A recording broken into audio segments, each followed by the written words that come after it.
Selamat pagi. Hari ini kita akan membahas tentang tema akibat sakit hati. Artikelnya kita baca terlebih dahulu. Saya mengenal seorang wanita yang kerap mengalami gangguan kesehatan.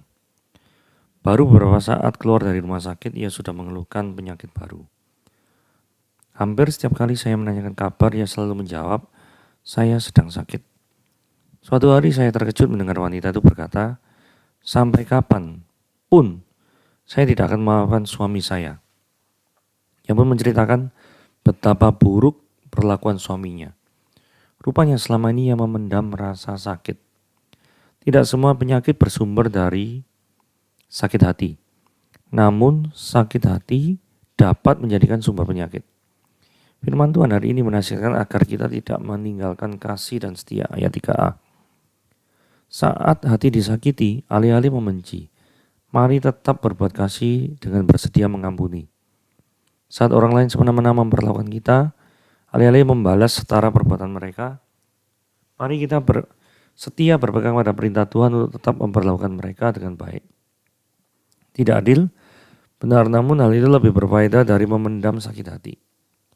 Terus membenci, terus mendendam, hanya akan melukai diri sendiri, sementara orang yang menyakiti kita tidak merasakan apa-apa. Tidak mudah melepaskan pengampunan setelah hati ini disakiti. Namun ingatlah, tidak mudah bukan berarti tidak akan bisa. Yesus menolong kita mengampuni sebab ia sendiri sudah menang atas sakit hati. Saat disalib, Yesus berdoa memohon pengampunan kepada Bapa atas orang-orang yang menganiaya dirinya. Mari memberi pengampunan, karena itu pilihan yang menyembuhkan tubuh kita dan menyegarkan tulang-tulang kita. Pengampunan membuat hati menjadi tenang, pikiran menjadi bebas, dan tubuh menjadi sehat. Sekarang kita membaca tentang Amsal. Tadi kan bacaannya diambil dari Amsal 3 ayat 1 sampai ayat yang ke-7. Mari kita baca. "Hai anakku, janganlah engkau melupakan ajaranku, dan biarlah hatimu memelihara perintahku, karena panjang umur dan lanjut usia, serta sejahtera akan ditambahkan kepadamu. Janganlah kiranya kasih dan setia meninggalkan engkau, kalungkanlah itu pada lehermu, tuliskanlah itu pada loh hatimu. Maka engkau akan mendapatkan kasih dan penghargaan dalam pandangan Allah serta manusia. Percayalah pada Tuhan dengan segenap hatimu, dan jangan bersandar pada pengertianmu sendiri. Akuilah Dia dalam segala lakumu, maka Dia akan meluruskan jalanmu. Janganlah kamu menganggap dirimu sendiri bijak, takutlah akan Tuhan dan jauhilah kejahatan." Saudara, kalau kita lihat di ayat yang pertama, ini seorang bapak ngomong sama anak gitu ya. Nah, ini dikatakan jangan kamu melupakan ajaranku. Lah, ajaran bapak yang seperti apa yang tidak boleh dilupakan oleh seorang anak? Ini pasti ada patokannya gitu ya. Patokannya adalah kalau kita teruskan baca ini ya. Ini juga ada kata ajaran di sini. Karena Tuhan Guru besar semua berarti Yahweh memberi ajaran kepada yang dikasihinya seperti ini ada kata ajaran, kemudian ada ilustrasi seperti seorang ayah kepada anak yang disayangi. Jadi artinya ajaran-ajaran yang tidak boleh dilupakan dari orang tua kita itu adalah ajaran-ajaran yang sesuai dengan kehendak Tuhan. Karena setiap perintah itu ada constraint-nya. Karena kita akui bahwa kita sekalipun kita mencintai orang tua kita, mereka tetaplah orang yang berdosa.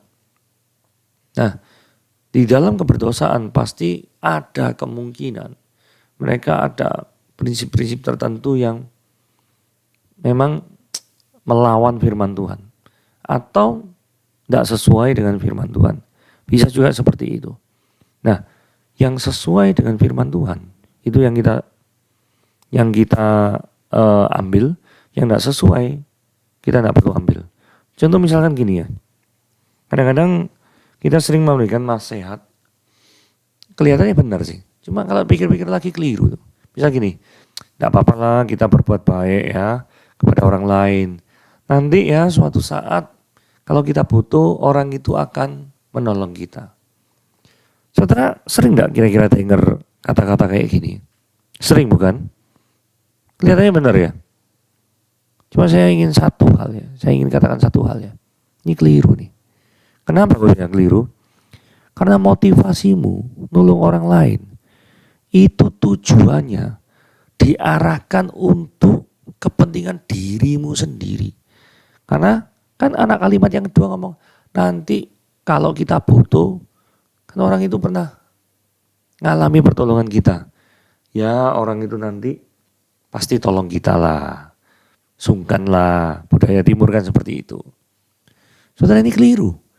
Ajarannya seperti itu. Walaupun itu keluar misalkan dari orang tua kita. Tidak perlu diturut. Tidak perlu dituruti.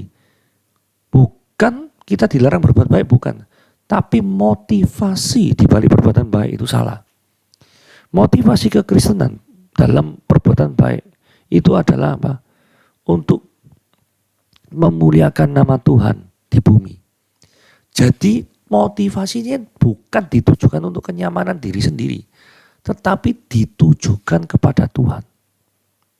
Sampai sini jelas ya. Kemudian ayat yang kedua dikatakan, karena panjang umur dan lanjut usia, serta sejahtera akan ditambahkannya kepadamu. Saudara, ayat 2 ini hanya berlaku untuk suatu kondisi yang umum. Karena, kenapa kok saya katakan umum? Karena ada orang-orang tertentu sudah setia kepada Tuhan, tidak melupakan ajaran Tuhan, tetapi umurnya pendek. Tidak sampai lanjut usia. Bahkan kadang-kadang tidak ada sejahtera. Duh, kalau kayak gitu berarti ayat 2 ini salah atau gimana?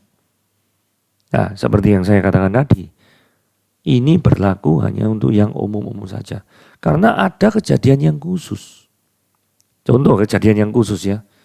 Gampangannya gini loh. Yesus umurnya cuma berapa sih? 30-an kan. Nah, beranikah kita mengatakan Yesus tidak melakukan atau ada ajaran Bapa yang dilupakan sama Yesus? Tidak ada, bukan. Tapi justru karena kesetiaannya, justru karena dia melakukan kebenaran, maka dia jadi panjang umur loh. Nah, sekali lagi memang ada pengecualian tertentu. Contoh yang kedua, murid-murid Yesus Kristus. Ada yang umur panjang? Tak ada. Yohanes sampai tua, matinya sampai tua. Tapi kayak Thomas, Petrus, Yakobus, semuanya mati di tangan penjajahan Romawi. Ada situasi tertentu. Kenapa kok ini tidak berlaku? Ya karena situasi waktu itu penjajahan, ada kekerasan, ada penekanan menimpa. Kan itu tidak terjadi setiap saat. Gitu ya. Kurang lebih seperti itu. Ayat 3. Janganlah kiranya kasih dan setia meninggalkan engkau. Kalungkanlah itu pada lehermu. Tuliskanlah itu pada loh hatimu. Saudara, kini kasih dan setia. Dua hal ini ya. Yang menulis daripada Amsal ini bilang, jangan meninggalkan engkau. Seringkali kadang-kadang kita berpikir, ya kiranya harta yang kita meninggalkan kita ya. Lebih senang gitu ya kadang-kadang. Karena hatinya kita tuh melekat lebih ke arah harta dibandingkan melekat kepada kasih dan setia. Itu harus kita akui.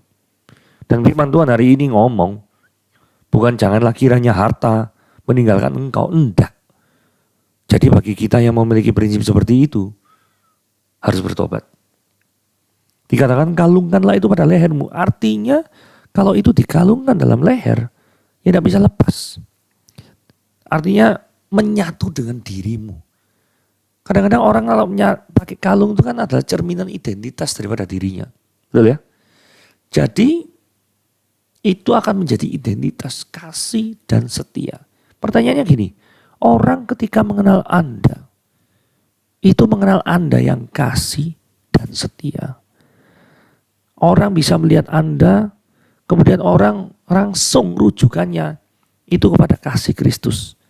Atau orang melihat Anda, Wah, ini iblis satu ini. Ini jahat pol ini. Ini iblis, ini bahaya nih. Atau iblis yang terbangun seperti itu. Saudara mesti menjadi garam dan terang dunia, betul ya? Jadi siapapun yang menilai Anda, pastikan orang-orang tersebut mengenal Kristus ketika mereka menilai Anda. Nah, tuliskan itu dalam loh hatimu. Nah, dalam orang Yahudi ini, saya cari ya, ini ada tefilim itu ya. Kalau kita lihat, ini ada tefilim, ya. Tefilim itu seperti ini ya, diikatkan di dalam lengan, ada yang di kepala juga. Kalau di lengan ini namanya adalah shelyet, sedangkan yang di kepala namanya shelros. Ini orang Yahudi seperti itu ya, memahaminya seperti itu. Nah, ayat keempat, maka engkau akan mendapatkan kasih dan penghargaan dalam pandangan Allah serta manusia. Jadi seolah-olah ada timbal balik ya. Nah, saya katakan sekali lagi, ini juga hanya berlaku umum.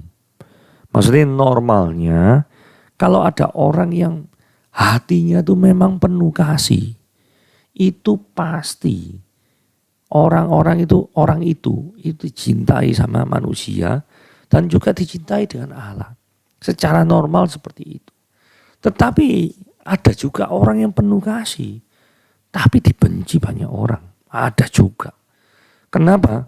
Itu adalah karena orang-orang tidak nyaman dengan kehadirannya. Karena orang yang penuh kasih, orang yang penuh setia biasanya orang yang mengutamakan kebenaran. Dan orang-orang yang berdosa itu adalah orang-orang yang tidak mengutamakan kebenaran. Karena cara pandang worldview-nya mereka berbeda. Ya pasti orang ini tidak nyaman lah. Mendingan disingkirkan saja orang ini. Nah, itu ada kondisi khusus seperti itu. Ayat 5. Percayalah kepada Tuhan dengan segenap hatimu dan janganlah bersandar pada pengertianmu sendiri. Akuilah dia dalam segala lakumu, maka dia akan meluruskan jalanmu. Saudara, ayat 5 ini bagus ya. Jadi mengajar kita untuk mengandalkan Tuhan senantiasa. Saudara, bagi Anda yang mendengar ini di pagi hari, puji Tuhan. Setidaknya Anda mulai hari ini dengan mendengarkan firman Tuhan. Saudara, ada banyak orang di dunia ini yang memulai harinya itu tidak bersama dengan Tuhan. Harinya itu dimulai dengan, mungkin orang ini orang Kristen, tetapi tidak pernah melibatkan Tuhan di dalam memulai harinya. Orang-orang yang seperti ini orang-orang yang perlu bertobat. Saya tidak tahu apakah saudara termasuk orang seperti ini. Tapi saya percaya bukan kebetulan Anda mendengar firman Tuhan pada hari ini. Jadi mulai hari ini, mulailah hari-harimu dengan bersama dengan Tuhan. Dan berikutnya berkata, janganlah bersandar pada pengertianmu sendiri. Artinya, mungkin kita terlalu bergantung pada to-do list kita. Lakukan apa hari ini? Loh itu bagus, tidak apa-apa. Tetapi sebelum buat to-do list, apakah Tuhan ada di sana? Sebelum kita membuat perencanaan, apapun itu namanya, apapun itu periodenya, entah daily, weekly, monthly, atau apapun itu. Saudara, pastikan Tuhan ada dalam rencanamu. 6. Akuilah dia dalam segala lakumu. Artinya, jangan pernah kita hidup tanpa integritas. Integritas adalah satunya kata dengan perbuatan. Sekali lagi diulangi, integritas adalah satunya kata dengan perbuatan. Jadi, jangan sekali-sekali tidak mengakui Tuhan di dalam setiap perilaku kita. Kemudian dikatakan ini, maka dia akan meluruskan jalanmu. Ada suatu tindakan Tuhan yang kita rasakan tuh benar-benar membuat kita comfort, nyaman gitu ya. Kenapa? Karena Tuhan meluruskan jalan kita. Karena seringkali jalan kita bengkak-bengkok, tidak karuan. Perlu dikalibrasi itu mungkin jalannya. 7. Janganlah engkau menganggap dirimu sendiri bijak. takutlah akan Tuhan dan jauhilah kejahatan. Jadi seringkali orang yang mengandalkan pengertian sendiri itu nganggap diri sendiri ini bijak. Saudara, ketika nganggap diri sendiri bijak, maka yang terjadi adalah kita lupa untuk berdoa kepada Tuhan. Kita menganggap otak kita paling sempurna, kita anggap pengertian kita, title kita, jabatan kita, pengaruh kita, kuasa kita, apapun yang kita miliki. Itu luar biasa. Tapi ingatlah bahwa Tuhan itu jauh lebih hebat. Karena apa? Karena Tuhan yang menciptakan engkau. Engkau hanya ciptaan. Tuhan itu pencipta. Secara logika, lebih hebat mana pencipta sama ciptaan. Itulah sebabnya orang menulis Amsal ini berkata, percayalah Tuhan dan jangan bersandar pada pengertianmu sendiri. Dikatakan ayat 8, itulah yang menyembuhkan tubuhmu dan menyegarkan tulang-tulangmu. Jadi memang benar ya, kalau misalkan kita melibatkan Tuhan, mengandalkan Dia senantiasa, maka secara psikologis kita itu akan menjadi lebih baik. Nah, kenapa kok secara psikologis dihubungkan dengan menyegarkan tulang-tulangmu, menyembuhkan? Karena seringkali gini ya, ada istilah yang namanya psikosomatis gitu ya. Jadi suatu penyakit tubuh yang disebabkan karena pemikiran atau mentalitas yang keliru, atau mentalitas yang negatif, atau mentalitas yang selalu berpikir tuh takut-takutan, khawatir, berlebihan, sehingga mempengaruhi daripada kesehatan tubuh. Itu namanya psikosomatis gitu ya. Dan hal-hal seperti itu kan harus dihindari. Karena firman Tuhan juga ngomong, tidak ada, kalau orang khawatir itu untungnya apa? Gitu ya. Oke, itu saja dari saya. Ini pembahasan dari Amsal 3 ayat 1 sampai 7. Tuhan Yesus memberkati.